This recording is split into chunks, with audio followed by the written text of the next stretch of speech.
Friends, it's me again, Mrs. Tucker. Okay, so for today's story, we are going to do our second read of Animals Building Homes.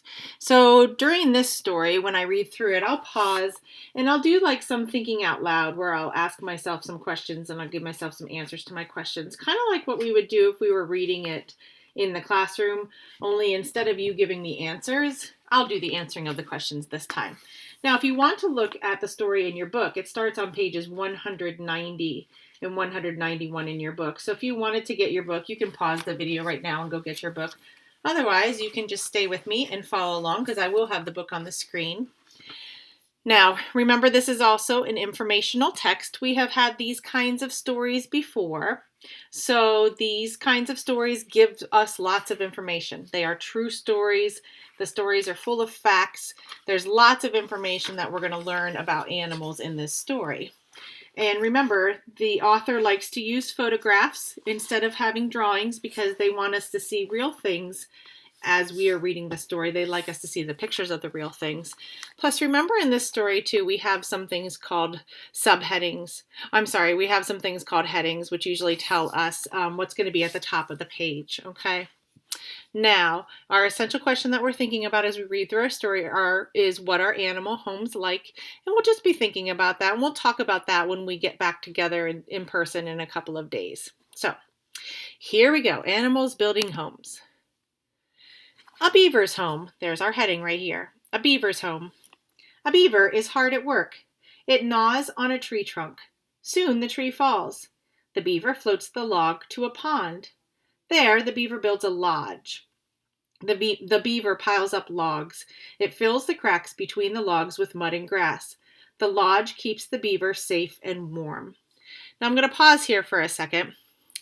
I see that the word pond is highlighted in yellow, and remember the author will do that to show you that it's an important word. It's one of our vocabulary words, and just to refresh your memory, a pond is a small body of water. It's smaller than a lake. So if you look in the background, you can see there's a picture of some water behind the beaver, probably a pond. And then in my book, and maybe in your book, but I don't see it on this page, this word lodge is actually in bold print. So it's darker black than the rest of the letters. And the reason why the author does that is because they want to make that word stand out to you. And we're going to talk about what that word lodge means in just a second. But first of all, let's think about what does a beaver have to do to build a lodge?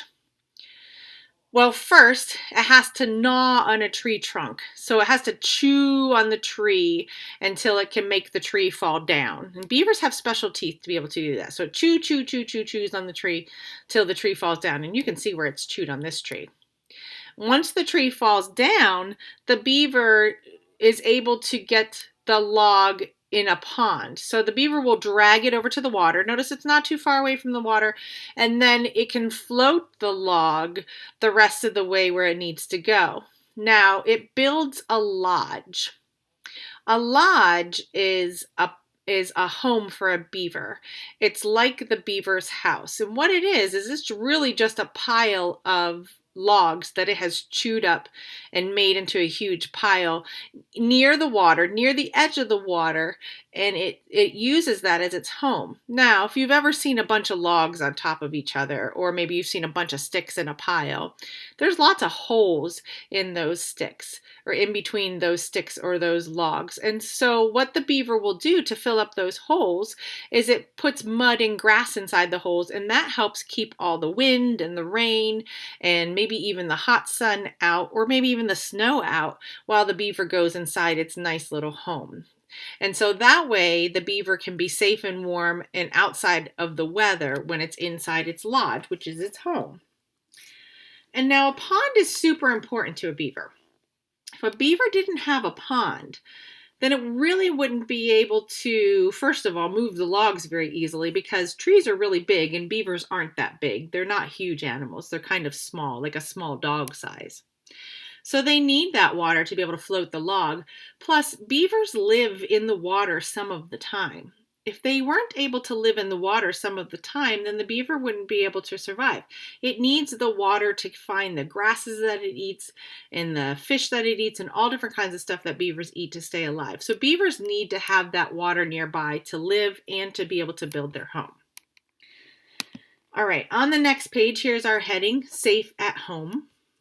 And it says, most animals need a home. Homes keep animals safe from predators, rain, snow, or the hot sun. Some animals live in their homes for life. Other animals live in their homes long enough to raise their offspring or survive hot or cold weather. And so I'm going to think out loud real quick. Why do animals need homes? Well, animals need homes just for the same reason that we need homes. They need a place to stay to get out of the weather, first of all, right? Also, too, they need a place to live while the babies grow up. Just like when you were a baby and you're growing up right now, you needed a home to be inside to be able to grow up safely and so that you could not be in really hot weather, really cold weather, out in the snow or out in the rain, things like that. So animals need homes for the same reason that we need homes. Now, this word here, offspring. Offspring is just a fancy word for babies. So when you hear about animals raising their offspring, that's just saying the animals are raising their babies. Okay. Now, on the next page, we have the heading, Building Nests. And it says, many animals live in nests. A hummingbird builds a small cup-shaped nest. The nest is made of moss and bits of spider web. A mouse makes a grass nest in the shape of a ball. The mouse hides its nest in tall grass or in a tunnel under the ground. Here I see one of those yellow vocabulary words, shaped. Remember, our word shaped means to be in the shape of something or take the form of something. So it's talking about the hummingbird having a cup-shaped nest. So that means that the nest that the hummingbird makes is shaped like a cup. So you can picture a cup in your head or a mug even, what that looks like. And now you can have an idea of what the shape of the nest looks like. Now I wonder why hummingbirds make small nests. Well, if you've ever seen a hummingbird is a really small bird. In fact, sometimes they're so small that you may not even realize it's a bird you're looking at. You might just think it's an oversized bee or something. Hummingbirds are really small birds. So a small bird needs a small nest. If you had a small bird in a big nest, that would be too much space, right? Now, if you look at these little bird babies, these little hummingbird babies, they look all nice and cozy in this nest. They look like the nest is just the right size for them. If it was really, really big, they might not be able to stay together as closely so that they can stay warm. They don't have a lot of feathers and they need to be able to stay warm. And this picture can kind of help us look to see what a hummingbird nest looks like because it doesn't look like a regular bird's nest. I don't see twigs and grass and things like that I normally see in other birds' nests. This looks a lot different. So now if I see one of these on a tree, I'll know what I'm looking at. Now let's look at this mouse nest here. It looks like it's a ball, right? It actually just looks like it's a big ball of grass. So why do you think the mouse puts its nest in the grass? Maybe for camouflage? To like hide from other animals that might want to eat it, like birds or cats or foxes or whatever eats mice, right? Yeah, so if it's hiding in its camouflage house, if it's a grass house hidden in the grass, then the animals won't be able to see it very easily. So it does this so that the predators won't be able to find it. Okay, on the next page, we have careful builders as our heading. And it says some animals put a lot of work into building their homes. Weaver birds make nests that hang from tree branches. The birds carefully weave grass and leaves together. Weaver birds use their feet and beaks to tie knots in the grass. I see lots of vocabulary words on this page. I see hang. Remember, hang means that it's attached or hooked at the top and it's not touching anything on the sides or bottom. Okay. I see branches. Branches are the parts of the tree that come out of the trunk. I think of it like the arms of the tree.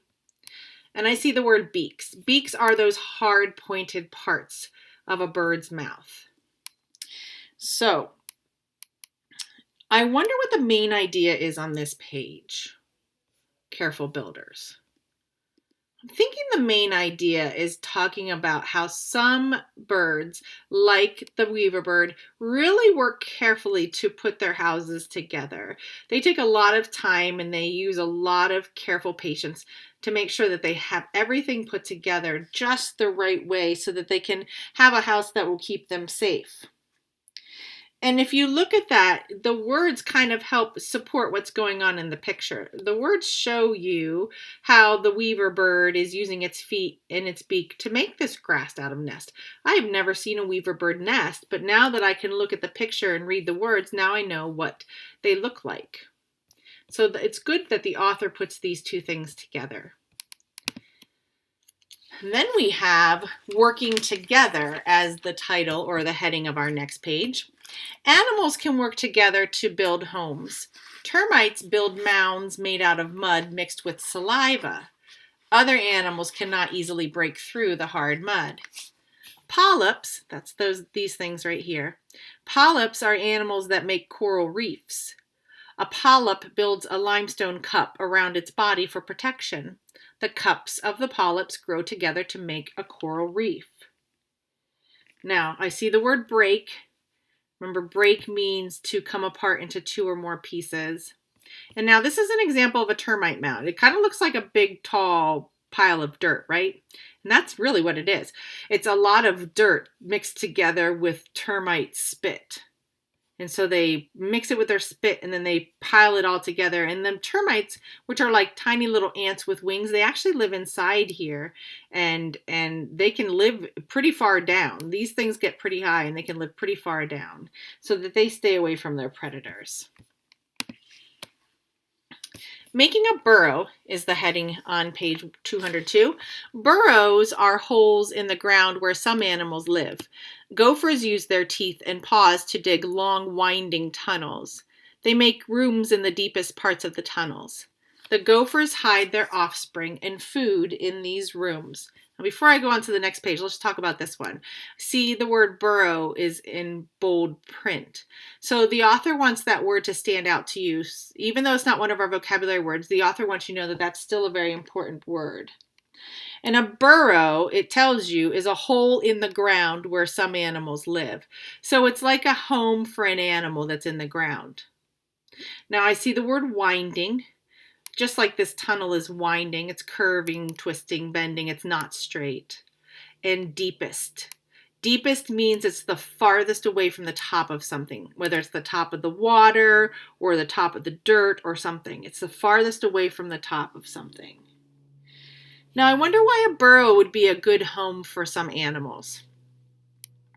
Well, I would think that this kind of animal, the gopher, probably is hunted by birds and bigger animals like foxes and wolves and things like that. So I'm wondering if the animal, like a gopher, if it goes under the ground, those bigger animals can't get to it, right? So it makes it a safe place for the gopher to live. So a burrow is a good home for animals that are small that need to get away from bigger animals because the small animals can go under the ground and then the big animals can't get to them. Now, home improvement is the heading on the next page, and it says some animals live in homes made by other animals. Chickadees use tree holes made by woodpeckers. Chickadees bring grass and moss into the hole. They build a nest for their chicks. So if you think about that, this chickadee bird, he's actually pretty smart. He doesn't actually have to make his hole for his home.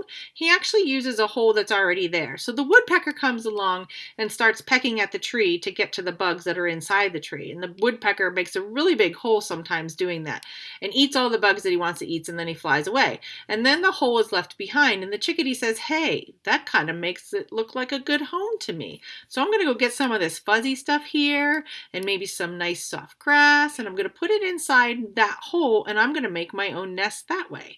So they actually work together in a way. The woodpecker makes the hole that the chickadee gets to live in and raise its babies in. So it's good that they work together like that. Last but not least, on our last page, we have building a home. That's the heading on that page. It says most animals need homes where they can rest and raise their offspring. There's that fancy word for babies again, offspring. Homes also keep animals safe from predators. Beavers build lodges, mice make nests, gophers dig burrows. How does a polar bear make a den? Well, I think if we look at this picture of the polar bear, it looks like the polar bear has its paws in the front in digging like a big gigantic hole into the mound of snow. So my guess is that a polar bear will use its paws to dig a big huge hole in the snow and use that as its den. And it can climb inside there and keep itself nice and warm because it has that big white fluffy fur. All right, friends, thank you for following along with me. And if you need to listen to this video again so that you have it in your head, you may do that. Otherwise, I will see you again soon. Bye.